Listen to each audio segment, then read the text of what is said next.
10 Downing Street to remaining silent on the growing rumours of a possible leadership challenge, with multiple cabinet ministers being questioned on the silence between them.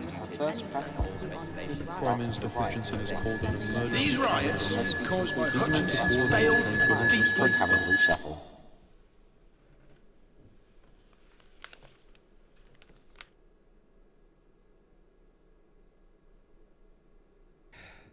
Have we heard any more about this? I'm about 60% certain it's just rumours. 60%? Well, according to this, a no confidence vote is imminent. Solutions? Shouldn't ignore it. We need to start taking it seriously. The best thing to do would be to treat it as a viable problem. I don't want this overshadowing the announcement on Thursday. I was thinking about that. I don't think we should go ahead, not with this going on. So what do you propose? Announce a cabinet reshuffle. A reshuffle? It'd create a distraction and James could reframe the narrative. We've been meaning to do it since the election. Now's a better time than any. So who would we move? We still have no idea who's involved because neither of you have been able to find out any useful information. Well, there is one name.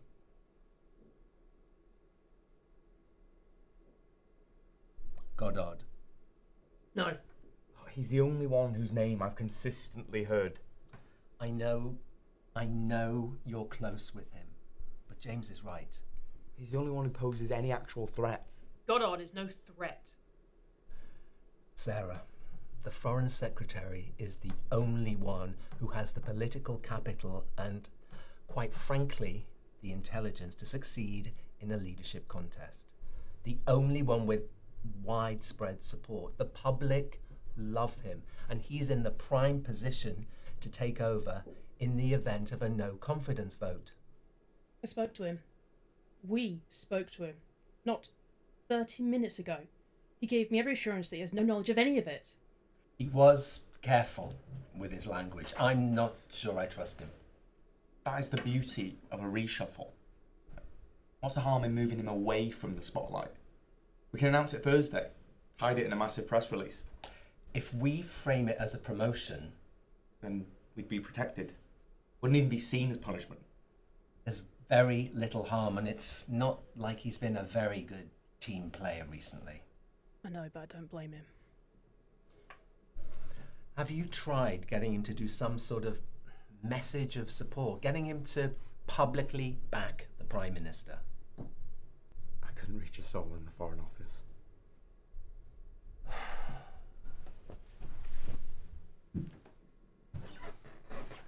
Mum, that's not a good sign. I've known him for years. He's given me his word, and that's all I need.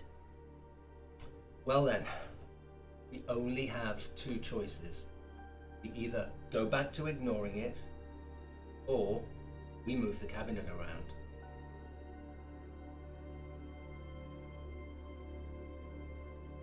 We ignore it and hope the story moves on. I will not punish Goddard. You can't. It's the wrong decision. You will appear weak and unprepared, and when the vote inevitably happens, it'll drag down the entire agenda that we've fought for.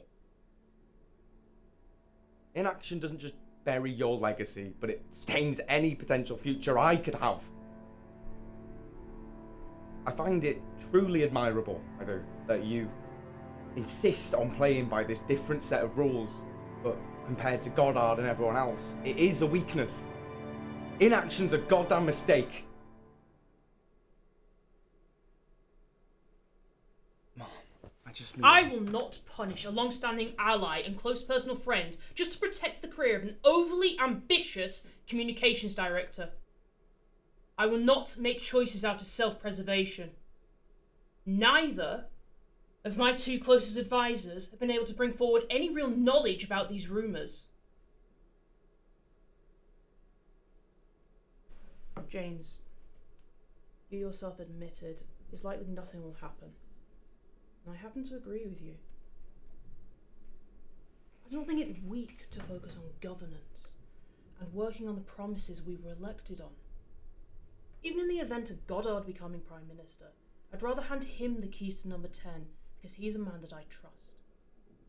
And I trust that he does play by the same rules that I do. So no, I will not hinder his political career to protect yours, or even mine. Is that all, James?